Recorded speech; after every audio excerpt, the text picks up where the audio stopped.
Revenge gives you very temporary satisfaction, but forgiveness is the freedom, is the gift that I choose to give to myself. I refuse to be a victim. It's not who I am. It's not my identity. Hey, it's Ryan Holiday. Welcome to another episode of the Daily Stoic podcast. Today's guest, Dr. Edith Eger, the author of this wonderful book, The Choice, Embrace the Possible. She was born in 1927 to Hungarian Jewish parents. She survives the Holocaust, ends up in El Paso, Texas, is a mother, and it's only at age 50 that she goes back to school to become a clinical psychologist. It was truly an honor. So here's my interview with Dr. Edith Eger. Seneca famously said that far too many old people have nothing to show for their years but their age. I think what's incredible about you is not that you're 93, but that at 93 you have experienced what you've experienced. Your life has had many seasons of experiences. Very much of a Renaissance woman, and I think women can do that, and the later in life the better, because they can really pick and choose the attitude that you are going to work with, whether they're going to stop doing one thing or give up one thing. But when you give up anything, you have to replace it with something else. So you have to really check out your priorities in life and think about your thinking, because what you think, you create.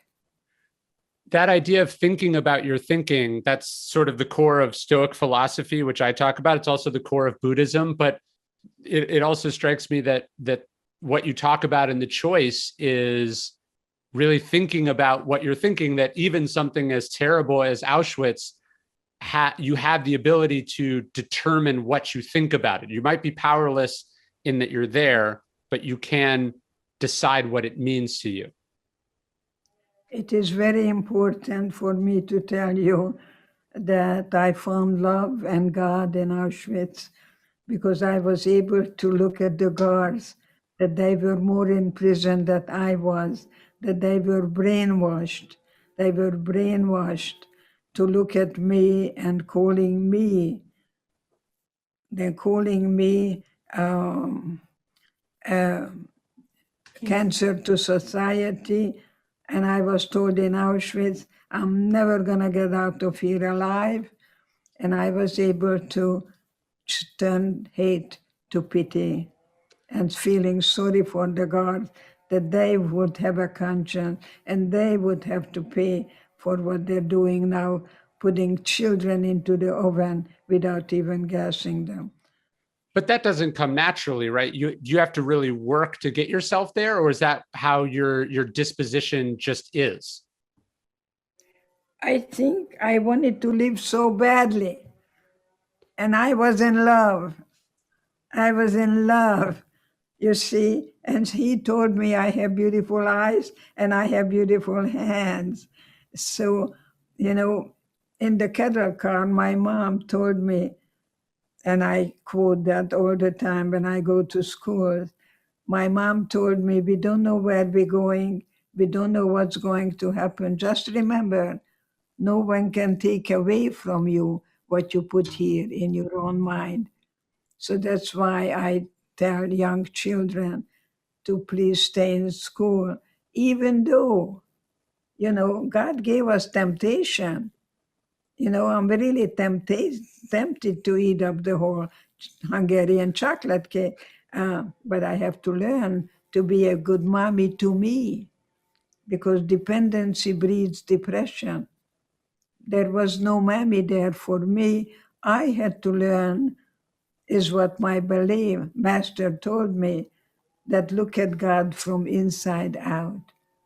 And I learned to change my thinking and never even imagine that I am not going to get out of here. When I get out of here, I'm going to see my boyfriend. When I get out of here, I'll show him my eyes, my hands. When I get out of here, tomorrow, tomorrow, tomorrow is where I was always. Tomorrow was really, truly a wonderful friend to me. My wife says, I can't make you frustrated. That's all on you. Yeah, I have an anxiety, and no, you don't. You're thinking anxiously, and yet, yes, Epictetus was certainly right. That is not what's happening, it's what you do with it. Yeah, Marcus Aurelius in Meditations, he writes, he said, today I escaped anxiety. And he says, no, I discarded it because it was inside me. I let it go. And I think that's a beautiful way to say it.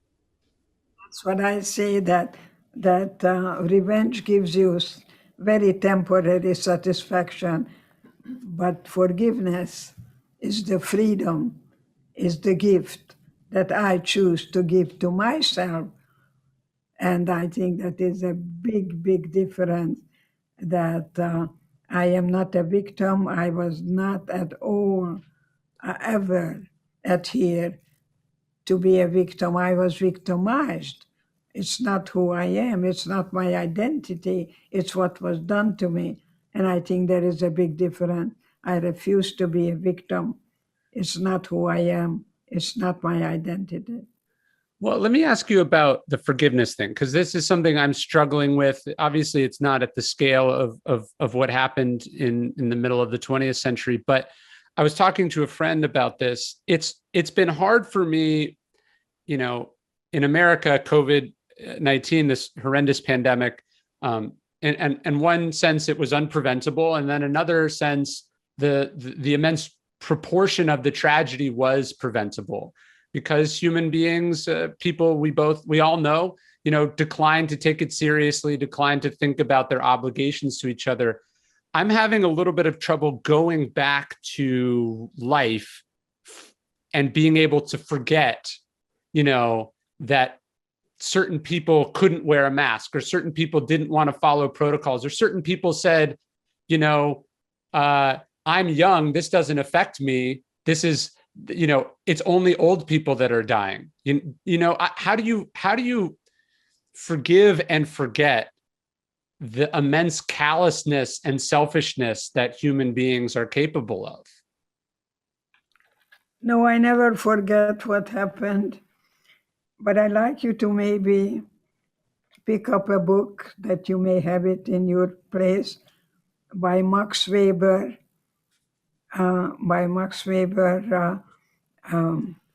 Capitalism and the Protestant Ethics. Okay. And he refers to the Jewish people as pariah. Jews are the pariah. See what happened, Germany didn't win the war. And anytime a country suffers economically, they have to have a scapegoat. Mm-hmm. Carter, let's go kill Carter. That's what happened, in Iran. But I think it's very, very important to know that while you blame, you're still a child. Children blame. You made me angry. You did this to me. No, 4 o'clock in the morning in Auschwitz, I didn't know what's going to happen next. I didn't know whether I'm going to end up in a gas chamber. I didn't know. And that's a very difficult place to be, that you don't know what's going to happen next. We didn't know when we took a shower whether gas or water is going to come out. Minute by minute, hour by hour, day by day. But I knew that I'm going to do everything possible to take care of my sister. And all we had was each other then. So you had to go beyond the me, and commit ourselves to each other and form a family of inmates. All we had was each other then, and all we have is each other now. So when you come out of Auschwitz and you go back to your life, and then your life is disrupted again by the sort of tyranny of communism, I guess I'm just curious, how do you not carry resentment or anger, not just at the perpetrators, but at the bystanders or the indifferent population that allowed something like this to happen? I guess that's what I'm struggling with. Yeah, I think, there is no forgiveness without rage. You got to go through the valley of the shadow of death, but don't get stuck in there. Some people are chronically angry because the anger somehow keeps them from really facing and go through that pain, but not to get stuck in there, not to be a victim. So you're in a dark tunnel, but you're going towards the light, that you have to have an arrow that you follow. No, no, no, don't cover garlic with chocolate. It doesn't taste good. Don't try to forget things as I did. I went totally underground when I came to America because I didn't want to be a weirdo. I felt like a weirdo anyway. So if you ask me, who are you? And I would say, who do you want to be? I think I became a very successful schizophrenic. Today, it seems like there's a lot of focus on, trigger warnings and safe spaces and trying to protect people from pain. I'm not discounting their trauma, but it seems to be that our response is, if you have trauma, there's something wrong with you. And now we have to be very sensitive or you will break. That seems the opposite of what you and Dr. Frankl were talking about. Yes, I think that I will tell you, the more you suffer, the stronger you become, because it's much easier to die than to live. And I was very suicidal after I was liberated, not while I was there, but when I realized my parents are not coming back, the reality hit me. And I know that some voice was talking to me and told me that if I die, I will never find out what happens. And it's better to be for something than against something. And that's how I joined the healing arts profession. Healing is different from curing. So the doctors and I work together and they do the curing and realize that some people need medication because they have something too much of or too little of. And it's very important to have a very good physical, to have a good testing of everything from top to toe, because talking therapy is not enough many times. I think that the thing that struck me most about Man's Search for Meaning was he has this paragraph in the book where he says, we ask, what is the meaning of life? And he says, that's wrong.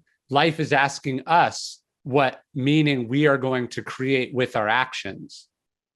Yes. And not only that, but I think that it's not that you can buy, it's a discovery.